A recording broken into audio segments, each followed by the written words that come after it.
The art of living Bangalore દ્વારા પૂજ્ય ગુરુદેવ શ્રી શ્રી રવિશંકરજીના 70મા જન્મદિન નિમિત્તે ગાંધીધામ કચ્છમાંથી કચ્છના પ્રબુદ્ધ મુનવરને સમાજ સેવા ક્ષેત્રે તથા હિરેલબા ચૌહાણને સ્પોર્ટ્સ ક્ષેત્રે અનસંગ એવરીડે હીરોઝ એવોર્ડ અર્પણ કરાયું હતું. કચ્છમાંથી 23 નોમિનેશન આવેલા જે Bangalore the art of living centre બેંગ્લોરને મોકલવામાં આવેલ, જ્યાંથી 2 નામો જાહેર કરાયા હતા. ભક્તજનોની વિશાળ ઉપસ્થિતિમાં એસઆરસી સત્સંગ હોલ હેમુ કાલાની નગર આદિપુર મધ્યે યોજાયેલા ભવ્યાતિભવ્ય કાર્યક્રમમાં પૂજ્ય ગુરુદેવ શ્રી શ્રી રવિશંકરજીના આશીર્વાદથી એવોર્ડ અર્પણ કરાયા હતા.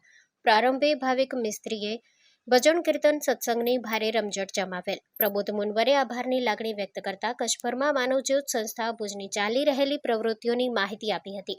જ્યારે હિરેલબા ચૌહાણે સ્પોર્ટ્સ ક્ષેત્રે મળેલ એવોર્ડ બદલ આભારની લાગણી વ્યક્ત કરી સ્પોર્ટ્સ અંગેની માહિતી આપી હતી.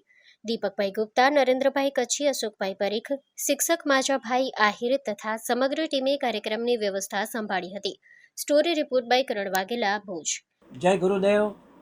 પૂજ્ય ગુરુદેવ શ્રી રવિશંકરજીના ચરણોમાં કોટી કોટી વંદન.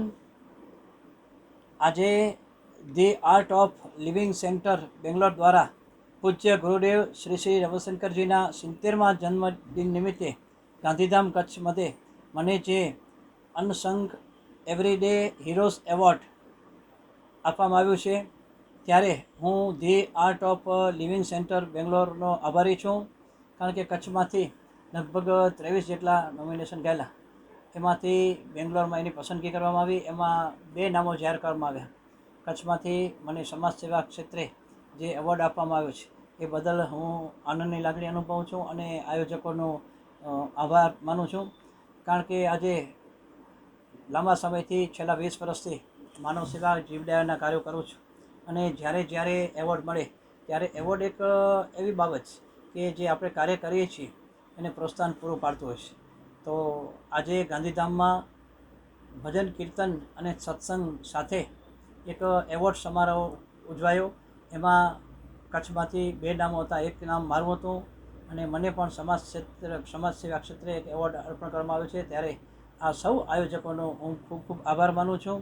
કારણ કે આજે જે ક્ષેત્રે આપણે કામ કરીએ છીએ લોકો એની નોંધ લેતા હોય છે, પણ જ્યારે એવોર્ડ પ્રાપ્ત થાય ને ત્યારે આપણને એમ થાય કે કોઈક આપણનું પીઠ થાપડારું પણ છે.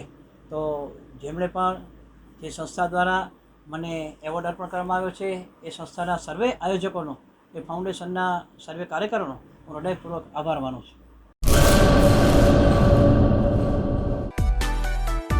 માં motor driving, safe and sure driving. Driving એ શોખ સાથે આપની મોટી જવાબદારી પણ છે. અમારા ઇન્સ્ટ્રક્ટર દ્વારા સચોટ અને સરળ માર્ગદર્શન. આપની રોજની તાલીમની માહિતી મેળવીને શું અધુરાશ છે એના ઉપર પૂરું ફોકસ કરાય છે.